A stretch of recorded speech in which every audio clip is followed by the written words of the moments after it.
صلاح الدین ایوبی سلطان نور الدین محمود زنگی کے مزار پر حاضر ہوا۔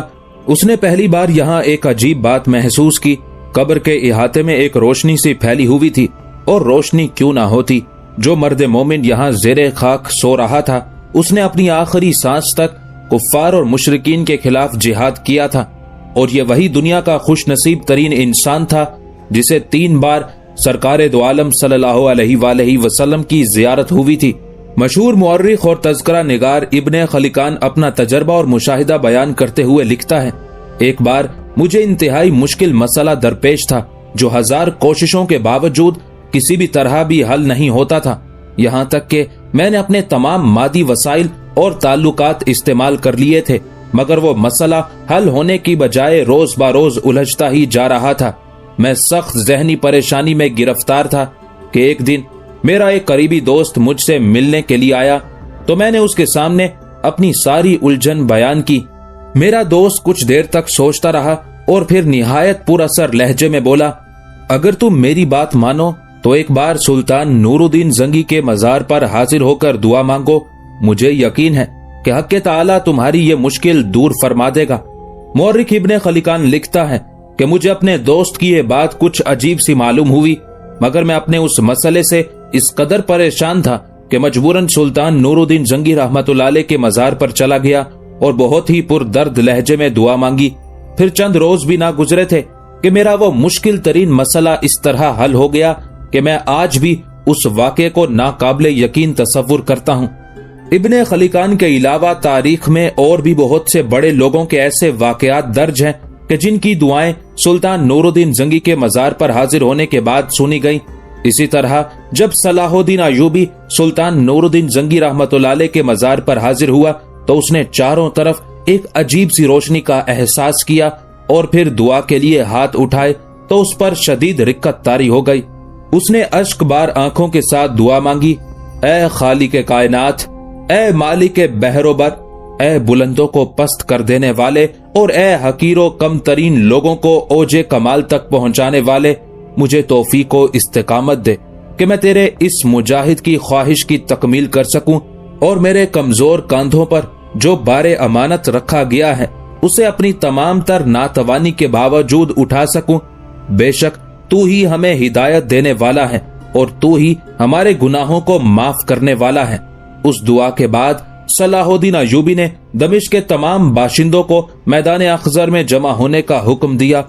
پھر جب وہ طویل و عریض میدان دمشق کے پریشان حال عوام سے بھر گیا تو صلاح الدین ایوبی ایک اونچے ممبر پر کھڑا ہوا جہاں سے وہ میدان کے آخری گوشے تک کھڑے ہوئے لوگوں کو آسانی سے دیکھ سکتا تھا۔ جیسے ہی صلاح الدین ایوبی ممبر پر نمودار ہوا اور دمشق کے باشندوں نے اسے دیکھا تو پورا میدان فریاد و فغاں سے گونجنے لگا۔ لوگ ماتمی انداز میں اپنی اپنی رداد علم بیان کر رہے تھے۔ صلاح الدین، تجھے معلوم ہے کہ سلطان عادل کی وفات کے بعد ہم مجبوروں پر کیا گزری؟ وہ مرد حق دنیا سے کیا گیا کہ عدل و انصاف یتیم ہو گئے۔ خونخوار درندے گلی کوچوں میں کھلے پھرتے ہیں اور جس کا چاہتے ہیں خون پی لیتے ہیں، انہیں روکنے والا کوئی نہیں۔ ہماری عزت و آبرو لٹ گئی، گھروں کو آگ لگا دی گئی اور ہمارے غیرت مند جوانوں کو قتل کر دیا گیا۔ فریاد کیا تھی؟ اس کا ایک ایک لفظ تیروں نیزوں کی طرح تھا جو صلاح الدین کے دل میں پیوست ہو گیا، یہاں تک کہ شدت غم سے اس کی آنکھیں نم ہو گئی۔ پھر تیزی سے بہتے ہوئے آنسوؤں نے والی مصر کی داڑھی کو بھگونا شروع کر دیا۔ پھر جب شور فغاں کچھ کم ہوا تو ممبر کے قریب کھڑے ہوئے ایک بوڑھے شخص نے انتہائی دردناک لہجے میں صلاح الدین ایوبی کو مخاطب کرتے ہوئے کہا، تو اتنی دیر سے ہم تک کیوں آیا؟ کیا ہماری چیخیں تیرے کانوں تک نہیں پہنچ رہی تھی؟ ہم تو اپنے پیاروں کی لاشوں پر ماتم کر چکے اور ہماری آنکھیں تو روتے روتے خشک ہو چکی، مگر کل تجھے بھی مرنا ہے۔ ہمیں بتا کہ قیامت کے دن اپنے مالک کے سامنے کیا منہ لے کر جائے گا؟ کیا تجھے اس لیے مسلمانوں کا امیر بنایا گیا تھا کہ تو اپنے محل کے دروازے بند کر کے گہری نیند سو جائے اور باہر تاریک گلی کوچوں میں اہل ایمان کی عزتیں لٹتی رہیں اور ان کی لاشیں غور و کفن کو ترستی رہیں؟ بوڑھے کی فریاد اس قدر جاں گداز تھی کہ صلاح الدین ایوبی پر لرزہ طاری ہو گیا۔ پھر اس نے بڑی مشکل سے اپنی جذباتی اور ہیجانی کیفیت پر قابو پایا اور دمشق کے مظلوم عوام سے مختصر خطاب کیا، صلاح الدین نے ہزاروں انسانوں تک اپنی آواز پہنچانے کے لیے عجیب و غریب انتظام کیا تھا۔ ہر 10-15 گز کے فاصلے پر بلند آواز رکھنے والے نقیب کھڑے کیے گئے تھے، جو صلاح الدین ایوبی کی زبان سے ادا ہونے والے الفاظ عوام تک پہنچاتے تھے۔ والی مصر نے کہا، اب وہ بولیں گے جن کی زبانیں بند کر دی گئی تھی۔ میں تمہاری کھوئی عزتیں واپس نہیں لا سکتا، مگر اتنا یقین دلاتا ہوں کہ آئندہ کسی کی بیٹی بے آبرو نہیں ہوگی، چاہے وہ غیر مسلم ہی کیوں نہ ہو۔ اگر ایسا کوئی واقعہ پیش آ جائے تو تمہیں اجازت ہے کہ سر عام میرا گریبان پکڑ سکتے ہو۔ شدت جذبات سے صلاح الدین ایوبی کی آواز بھرائی ہوئی تھی اور آنکھوں سے مسلسل آنسو بہ رہے تھے۔ میں تمہارے ان غیور لڑکوں کو واپس نہیں لا سکتا جنہیں عین عالم جوانی میں زیر خاک سلا دیا گیا، لیکن اگر آج کے بعد کسی ظالم امیر کا خنجر تمہارے کسی نوجوان کی شہرت تک پہنچتا ہے تو اس کے خون کا الزام میری گردن پر۔ ہاں، یہ ممکن ہے کہ تمہارے جلے ہوئے گھر دوبارہ تعمیر کرا دیے جائیں۔ صلاح الدین ایوبی کے اس اعلان سے وحشت زدہ چہروں پر اطمینان اور سکون کی ہلکی سی لہر ابھری، مگر اس کے ساتھ ہی ایک نوجوان نے والی مصر سے سوال کیا، امیر، اگر آپ واپس چلے گئے تو وہی درندے دوبارہ لوٹ آئیں گے جو اس وقت آپ کے خوف سے اپنے محفوظ غاروں میں روپوش ہو گئے ہیں۔ اس نوجوان کے سوال کا جواب دیتے ہوئے صلاح الدین ایوبی نے کہا، میں تمہیں ان درندوں کے رحم و کرم پر تنہا چھوڑ کر نہیں جاؤں گا۔ بفضل حق تعالی میں نے ان کی واپسی کے تمام دروازے بند کر دیے ہیں، اور وہ آج کل جن محفوظ غاروں میں روپوش ہیں انشاءاللہ انہیں بھی بہت جلد کھود ڈالوں گا۔ پھر تمہارے مجرم تمہاری ہی عدالت میں کھڑے ہوں گے۔ تم سب پر اللہ کی سلامتی ہو۔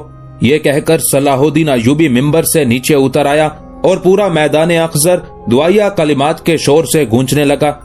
اگرچہ صلاح الدین ایوبی نے دمشق کے ایک ایک گوشے پر اپنی گرفت مضبوط کر لی تھی، لیکن اس کا دل ہوس سے اقتدار کے جذبات سے یکسر خالی تھا، اس لیے اس نے سلطان ملک صالح کے نام کا خطبہ جاری رکھا تھا۔ پھر اپنی اطاعت و فرما برداری کو عملی طور پر ثابت کرنے کے لیے صلاح الدین ایوبی نے اپنے ایک معتمد خاص کو خط دے کر حلب روانہ کیا۔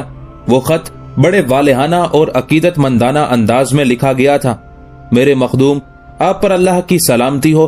ہم لوگ جس زمانے سے گزر رہے ہیں وہ سخت بددیانتی اور عہد شکنی کا زمانہ ہے۔